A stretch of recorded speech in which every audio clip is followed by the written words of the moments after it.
Hello, my dear friends. You're welcome in RK Institute. I am Dr. RK Saini, and today I am going to discuss conformational isomerism.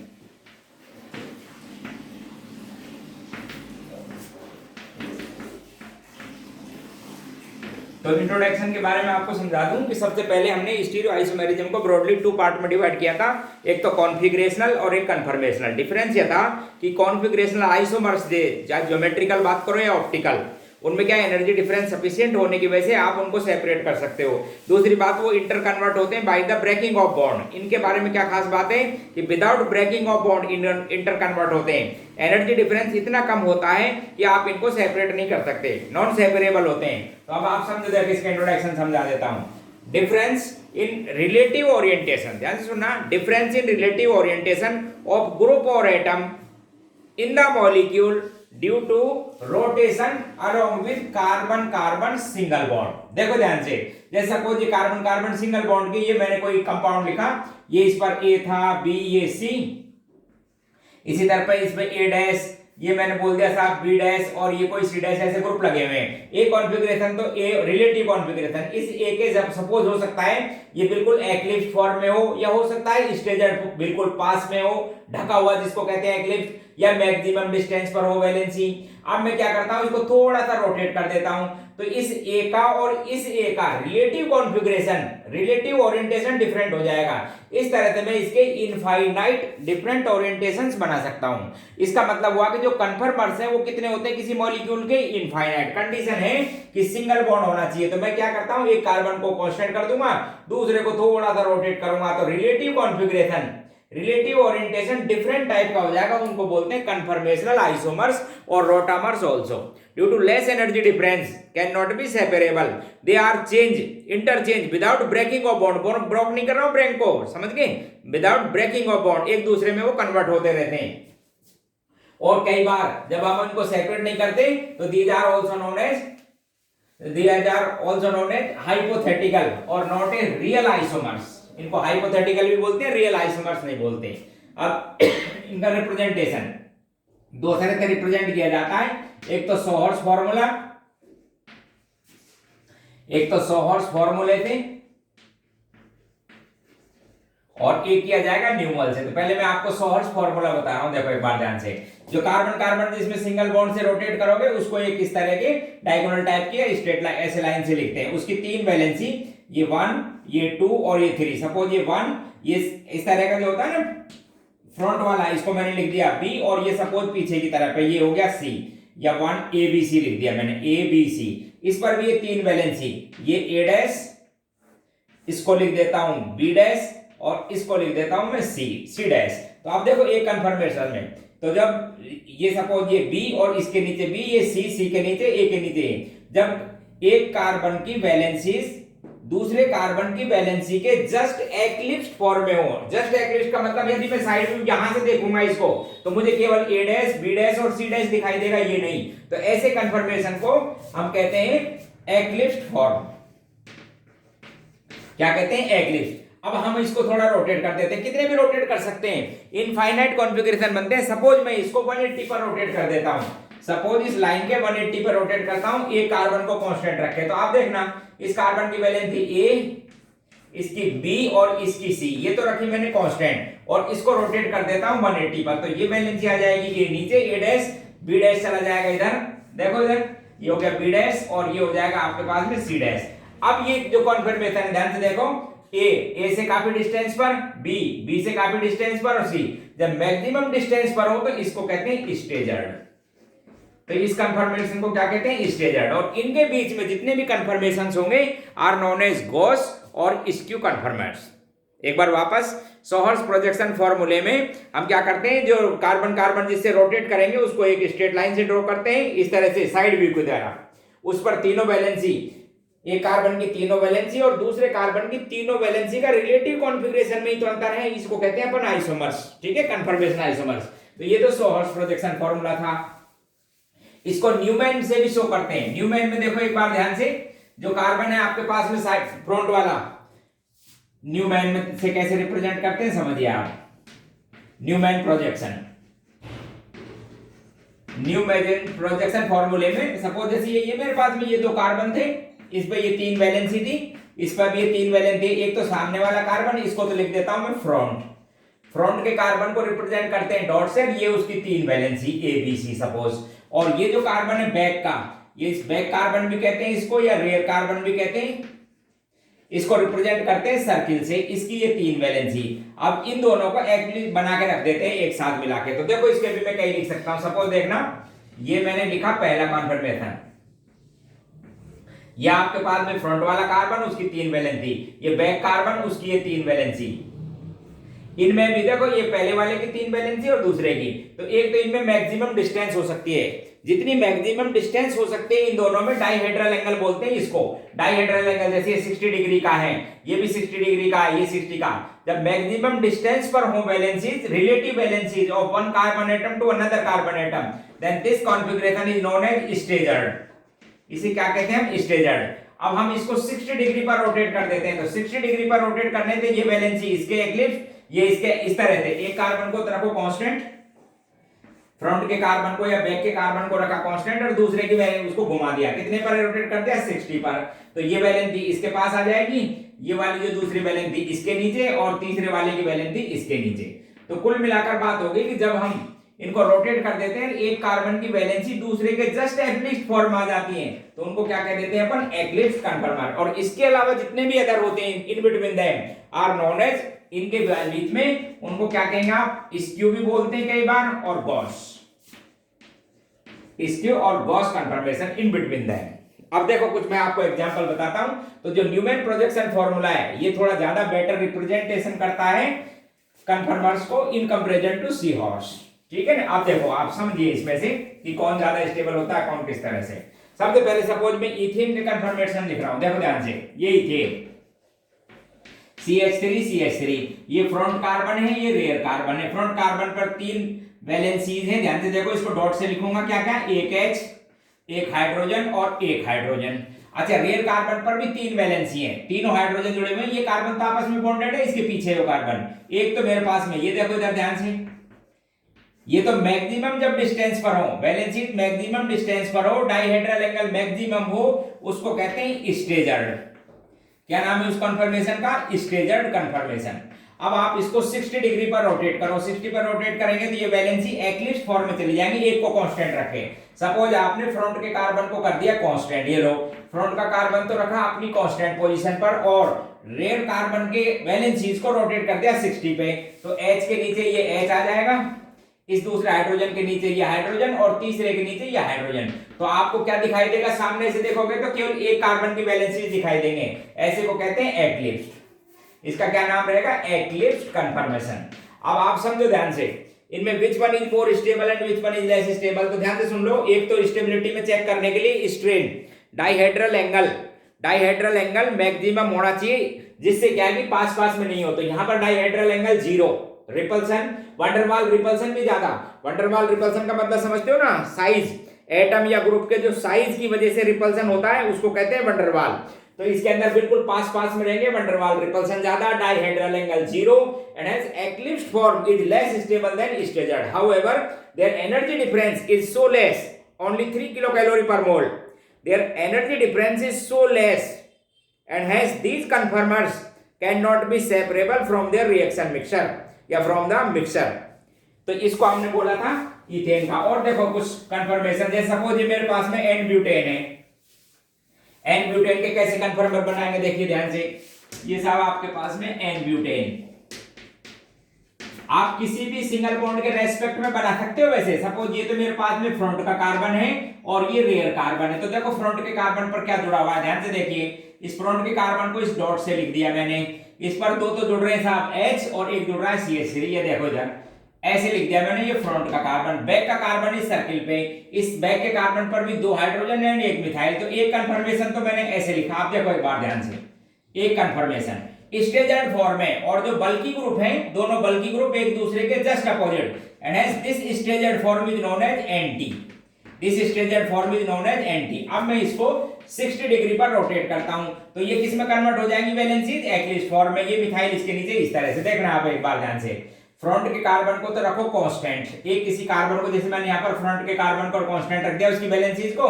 और rare carbon की valencies को rotate किया, तो methyl इस H के नीचे, ये H इस मिथाइल के एक्लिप्स फॉर्म है, ये H इसमें, ये हो गई आपके पास में एक्लिप्स फॉर्म। लेकिन ध्यान रखना है तो ये eclipse, but group or atoms are not exactly eclipse form because methyl and hydrogen are different in size similarly, and as this conformation इसको बोलेंगे partial eclipsed, partially eclipsed form रहेगी ये। अब आप क्या करो और 60 डिग्री पर इसको रोटेट करें। जब आप 60 डिग्री पर रोटेट करेंगे तो ये मिथाइल ये पोजीशन H इस तरह, तो स्टेजर्ड फॉर्म आएगी इस तरह की, देखना एक स्टेजर्ड फॉर्म, वैलेंसी जिसमें जब मैक्सिमम डिस्टेंस पर हो उसको आप कहते हैं स्टेजर्ड। इसमें मिथाइल इस जगह, ये H और ये H, हालांकि ये भी आप ध्यान से देखेंगे स्टेजर्ड फॉर्म में एग्जैक्ट तो आप उसको एंटी नहीं बोल सकते, इसको बोलते हैं गॉस या स्क्यू, इसको बोलेंगे आप गॉस और क्या कहते हैं स्क्यू, ये थर्ड कॉन्फ़िगरेशन। अब आप क्या करो इनको फिर और 60 डिग्री पर रोटेट करो। जब 60 डिग्री पर रोटेट करेंगे तो ये जस्ट एग्जैक्ट एक्लिप्स्ड फॉर्म कन्फर्मेशन मिलेगा। तो आपके पास में ये फ्रंट कार्बन जिस पे ये CH3H, अब ये जो CH3 इसके जस्ट नीचे चला जाएगा, इसको कहेंगे कंप्लीटली एक्लिप्स्ड फॉर्म, ये H और ये आपके पास में H, ये फोर्थ कॉन्फ़िगरेशन क्या बोला जाएगा, कंप्लीटली एक्लिप्स्ड, कंप्लीटली या फुल्ली एक्लिप्स्ड, कंप्लीटली बोलते हैं या फुल्ली एक्लिप्स्ड। अब इनकी स्टेबिलिटी की बात करें तो आप देखो ध्यान से, स्टेजर्ड कन्फर्मेशन ज्यादा स्टेबल होता है बजाय एक्लिप्स्ड से। स्टेजर्ड भी दो हैं, एक तो एंटी और एक आपके पास में क्या चीज है, गॉस।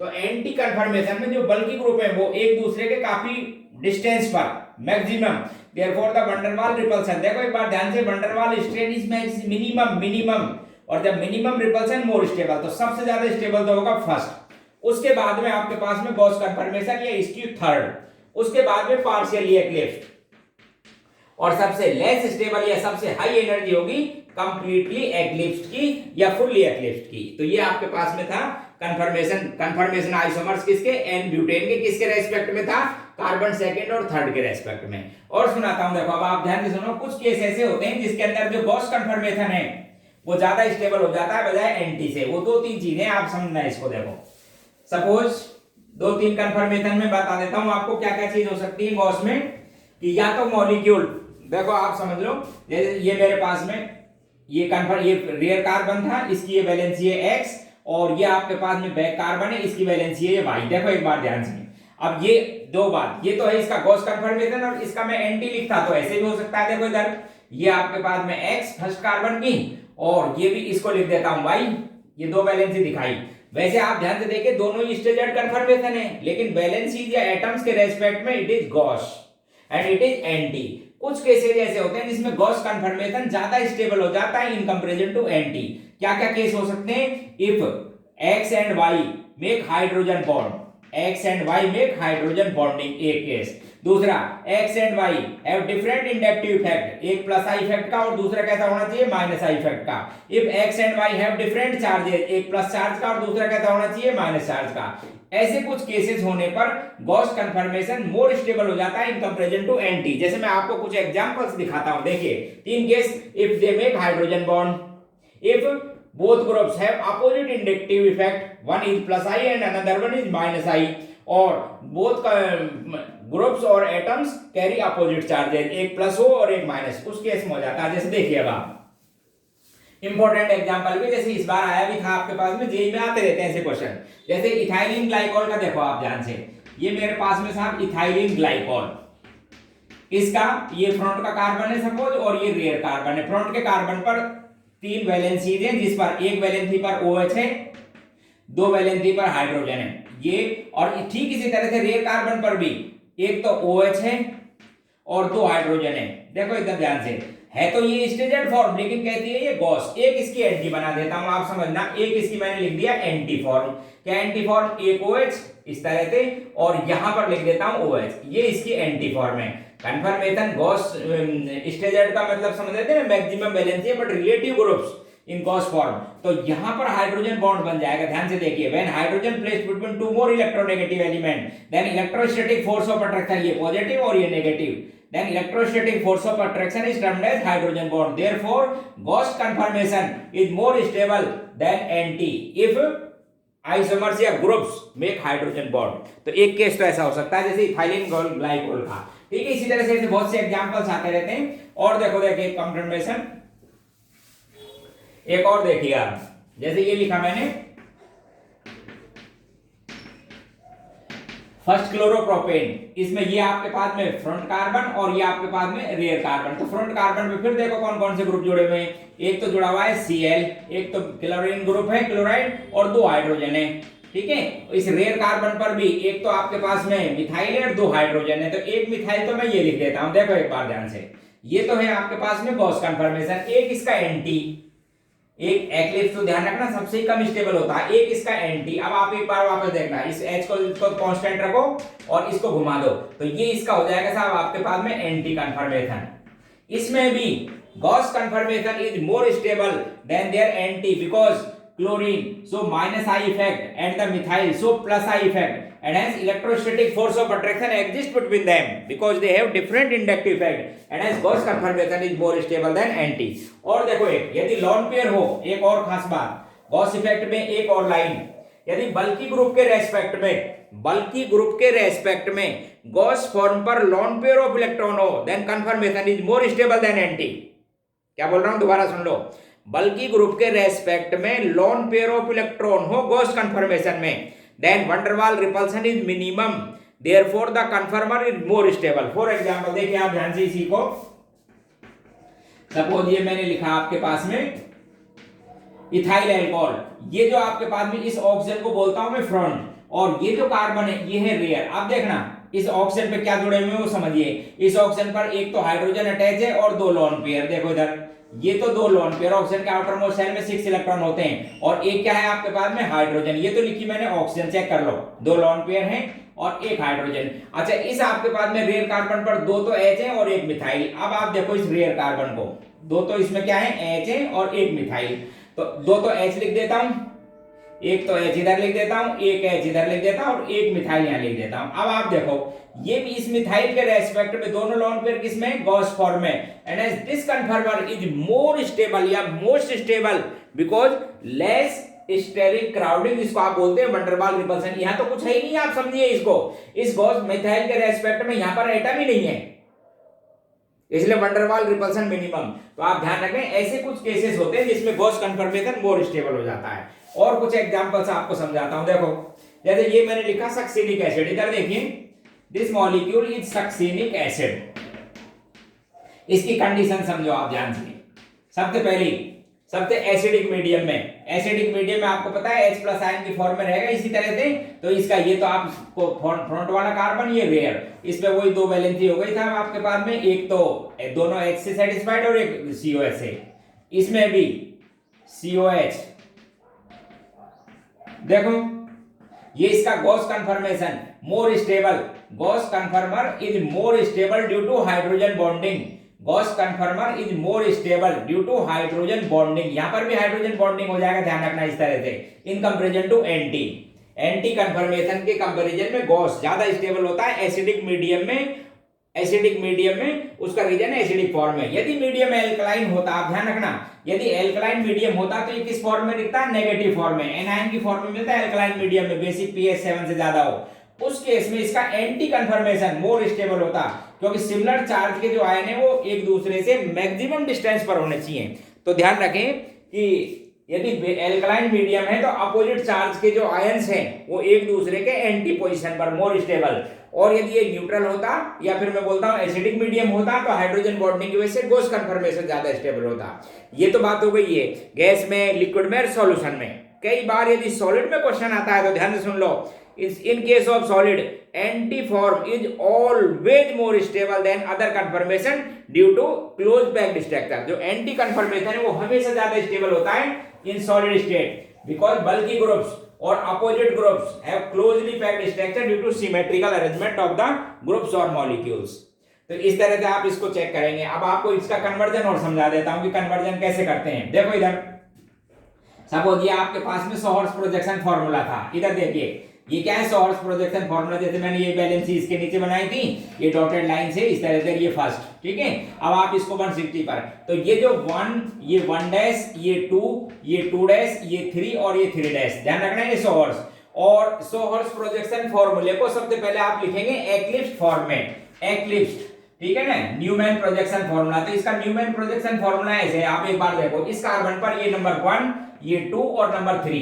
अब आप इसको देखो, 2 के नीचे क्या है, 2, तो ये आप एक्लिप्स फॉर्मेट, सेकंड जो बैलेंस है एक्लिप्स, 2 के नीचे 2, ये वाला इस तरह से लिख देंगे, 2 डैश, 3 के नीचे 3 डैश, 3 के नीचे क्या है, 3 डैश, और 1 के नीचे क्या रहेगी वैलेंस थी, 1 डैश। तो सबसे पहले तो आप क्या करना, जो सोर्स प्रोजेक्शन फॉर्मूला है उसको न्यूमैन के एक्लिप्स फॉर्म में लिखना। और ध्यान रखें कि जो फिशर प्रोजेक्शन फॉर्मूला है वो ऑलवेज एक्लिप्स फॉर्म का लिखा जाता है। जैसे फर्स्ट कार्बन पर इधर देखो, ये तो 1 ग्रुप था, ये 2 है, ये 3 है। अब 2 के नीचे लिखना है आपको 2, और 3 के नीचे 3 और 1 के नीचे 1। तो एक बात ध्यान रखना कि Fischer projection formula always represent eclipse form of the conformational isomer, eclipse form को रिप्रेजेंट करता है। और एक्लिप्स समझते हो ना, वैलेंसी एक दूसरे के जस्ट एक दूसरे को एक्लिप्स कर लेते हैं, जो दिखाई नहीं देती है अपने को। जैसे देखो, एक बार मैं आपको और समझा देता हूं। सपोज इधर देखिए, सपोज आपको ये दे रखा है, बोले साहब इसका फिशर प्रोजेक्शन फॉर्मूला बना के दिखाएं। आप इधर देखो, सपोज ये, या फिर आपको ये फिशर दे रखा है, बोले इसका न्यूमैन प्रोजेक्शन फॉर्मूला बनाएं। देखो इधर, जैसे ये आपके पास में 2,3 डाइमिथाइल ब्यूटेन, इधर देखिए ये क्या है, 2,3 डाइमिथाइल ब्यूटेन। आपको कहना है इसका कि इसका न्यूमैन प्रोजेक्शन फॉर्मूला बनाइए कन्फर्मेशन में। तो आप ध्यान रखना ये कैसे है, एक्लिप्स फॉर्म। इस कार्बन को एक किसी को रियर बोल देनी है, तो ये सपोज आपके पास में रियर कार्बन था, जिसपे एक तो मिथाइल, एक H और एक लग रहा था Br। अब जो इसका बैक कार्बन है उस पर वैलेंसी देखो, Br के नीचे Br, Br के नीचे क्या लिखना है आपको, Br, इस H के नीचे हाइड्रोजन के नीचे हाइड्रोजन और मिथाइल के नीचे मिथाइल। तो इस तरह से रिप्रेजेंट करते हैं। फिर अब आप ध्यान रखें, आपको मैंने बता रखा कंफर्मेशन में कि एक इसी ग्रुप को, एक कार्बन को कांस्टेंट कर लो और बाकी ग्रुप को साइमल्टेनियसली रोटेट कर दो एक साथ, कोई फर्क नहीं पड़ता, सेम ओरिएंटेशन आता है। तो इस तरह से आप इसके अदर कंफर्मेशन भी लिख सकते हो। तो आज ये हमने डिस्कस किया था कॉन्फिगरेशन आइसोमर्स, जिनको रोटामर्स भी कहते हैं। हालांकि ये रियल आइसोमर्स नहीं होते, ठीक है, क्योंकि आप सेपरेट तो कर नहीं सकते। अगली क्लास में और देखेंगे। Okay, thank you.